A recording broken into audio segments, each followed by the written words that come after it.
Hello po. Pinag-usapan natin yung matatag seminar ng division. Tanong ng mga teacher. Sir Bong, pwede po bang hindi umattend? Ano ba yan? Ano yan? Required yan. Dapat attend kayo. Oo. Huwag niyong isipin na hindi attend. Isipin niyo lang for the learners. Kasi may mga ah, bagong i-introduce dyan eh. Sa division seminar. Grade 6, grade 9, grade 10. Huwag niyong isipin na paano kung hindi kayo a-attend. Ano yan? Required. Oo. Talagang mandatory din.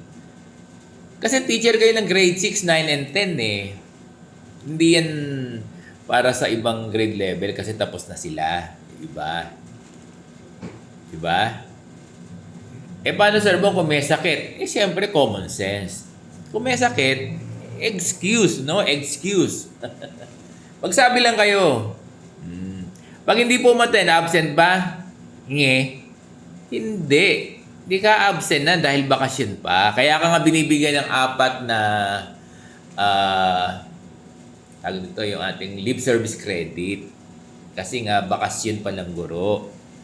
Hindi ka absent. Oo. Ang absent, mag-start yan, magko-commence yan starting June 8, yung DTR para salary. Magdi-DTR kayo pero hindi para sa salary. Magdi-DTR kayo for your leave service credit. Ganon. Kaya kung hindi ka attend, hindi ka absent. Di ba? O, kaya lang, na-miss mo yung importanteng bagay ng iyong career kasi para yan sa bata, di ba? Besides, libre naman ng meals. Hindi ko lang alam kung may transpo, ha?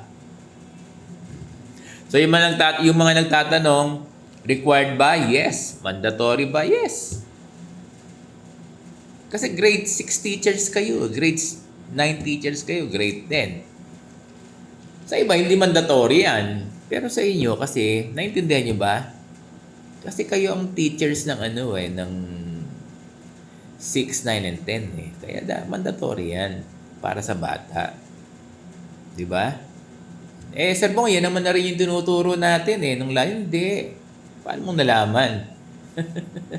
May mga dyan, may mga bagong strategy. Yung mga budget of work, no? Yung mga learning competencies, mastery ng grade 6, 9, and 10.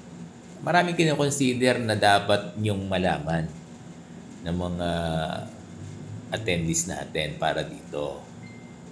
Kaya dapat attend talaga kayo. Hindi po pwedeng hindi kayo attend. Kung hindi kayo attend, dapat reasonable. Magsabi lang kayo, no? Pero hindi kayo absent. Sasahod pa rin kayo ng buo.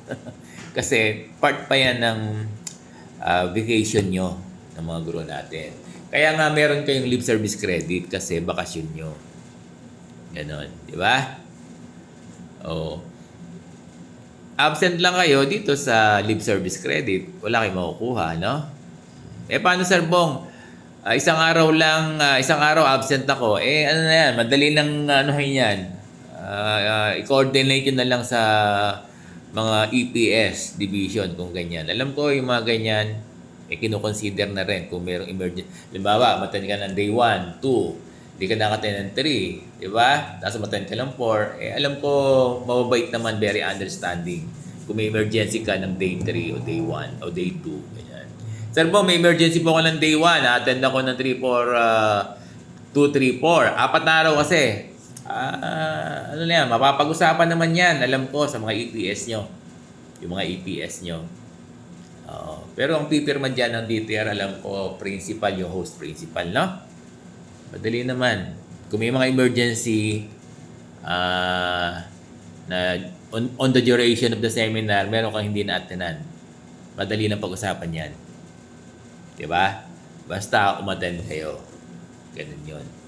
So, naiintindihan ba? Dear teachers, kung ang tanong, pwede bang hindi umattend? Hindi pwede. Unless kung may emergency. Okay, kung may sakit kayo.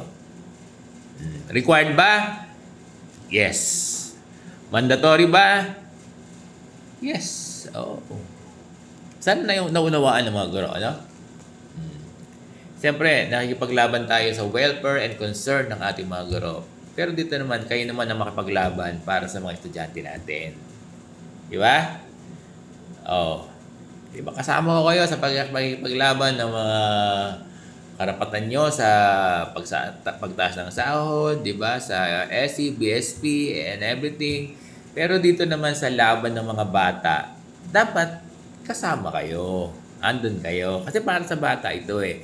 Laban nito para sa bata yung pag-attend nyo ng matatag division seminar. So, nauunawaan ba kaya nyo, Sir Bong, yung mga guro natin sa buong Pilipinas, grade 6, grade 9, and grade 10.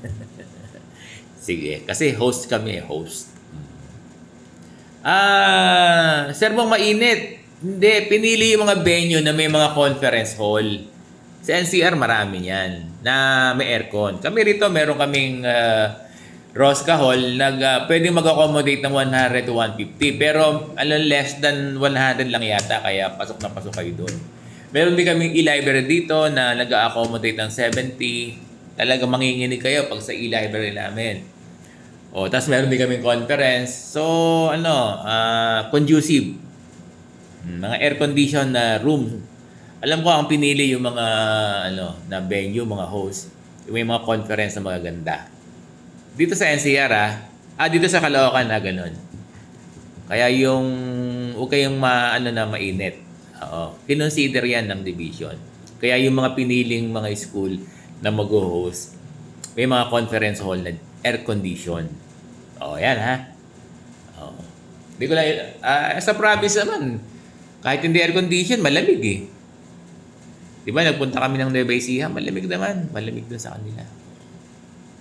Di ba?